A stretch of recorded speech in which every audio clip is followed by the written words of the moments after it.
এখানে মানুষ চলাচল মা বোনরা করতে পারে না, ধুলো অন্ধকার, সোমেলের গুড়ি উড়ে, রোডের ময়লা উড়ে, মানুষের চোখে যায়। তো আমাদের লাইসেন্স আবার আবেদন করছিলাম, কিন্তু তারা দিতেছে না।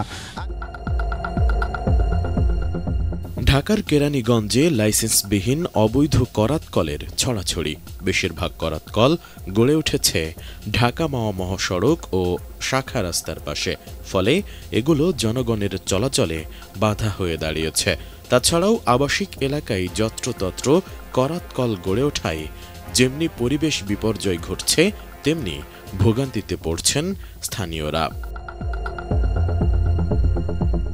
এদিকে অধিকাংশ করাত কলের কোনো লাইসেন্স না থাকায় অনিয়ন্ত্রিতভাবে চলছে, ফলে তৈরি হচ্ছে বিদ্যুৎ ঘাটতি। অন্যদিকে ঢাকা মাওয়া মূল সড়কে অনেকগুলো করাত কল থাকায় ফুটপাতে রাখা হয়েছে অসংখ্য গাছ। এতে জনসাধারণের চলাচল ও গাড়ি চলাচলে প্রায়ই বাধা প্রতিবন্ধকতার সৃষ্টি হয়। এছাড়াও আশেপাশের ব্যবসায়ী সহ এলাকাবাসীরা জানান, করাত কলের ধুলোয় তারা অতিষ্ঠ। চোখের এবং শ্বাসকষ্টের সমস্যা হয় অনেকের, সেই সাথে স্কুলের ছাত্রছাত্রীদের চলাচলের সমস্যা হয়। ডিজাইন, এলিগেন্স, বিউটি, সেরা পণ্য সবার জন্য জেভিকো। তাছাড়া ধুলা উড়ে, সোমেলের গুড়ি উড়ে, রোডের ময়লা উড়ে, মানুষের চোখে যায়, চোখের সমস্যা হয়, শ্বাসকষ্টের কষ্ট হয়।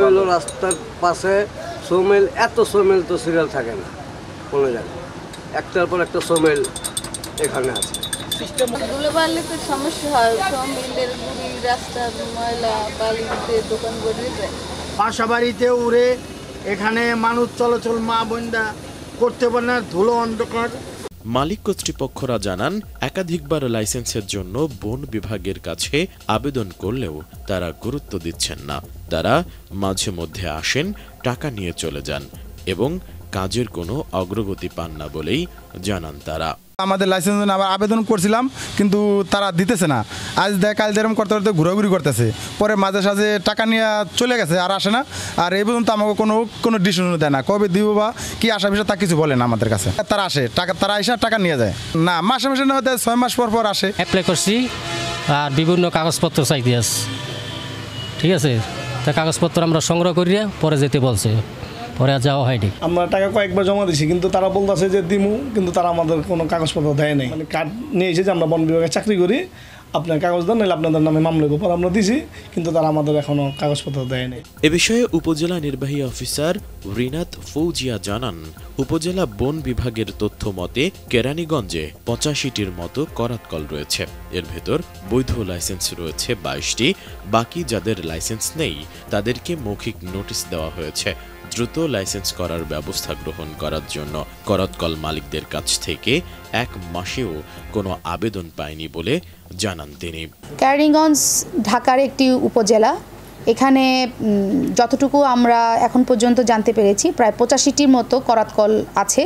এর মধ্যে বৈধ বা লাইসেন্স যুক্ত আছে 22টির মতো। বাকিগুলোরকে আমরা অলরেডি এক ধরনের নোটিশ দিয়েছি, মৌখিক নোটিশ, যে আপনারা দ্রুত লাইসেন্সগুলো করার জন্য ব্যবস্থা নেবেন। এখন পর্যন্ত তাদের তরফ থেকে এই 1 মাসে আমরা কোনো আবেদন পাইনি। আমার উপজেলা বন অফিসার যিনি আছেন, তার তথ্য মতে এখন পর্যন্ত 22টি আবেদন সঠিকভাবে পাওয়া গিয়েছে এবং এগুলো লাইসেন্স এখন পর্যন্ত বৈধ আছে। বাকি যেগুলো নাই সেগুলো নিয়ে আমরা কাজ করতেছি। দৃশ্যমান কিছু পরিবর্তন আশা করি আগামী 15 দিনের মধ্যে আপনারা পাবেন, কারণ এই করাতকলগুলো রাস্তার পাশে জায়গা দখল করে অনেক গাছ রেখে দেয়, যেটা আসলে জনগণের ভোগান্তির শিকার হতে হয়। সো এই বিষয়ে আমরা উপজেলা প্রশাসন তৎপর আছি। আমার 2 ম্যাজিস্ট্রেট আছেন, এসিল্যান্ড 2 জন আছেন, তাদেরকে নিয়ে আমরা নিয়মিত মোবাইল কোর্ট করছি। Desk report, ATN news.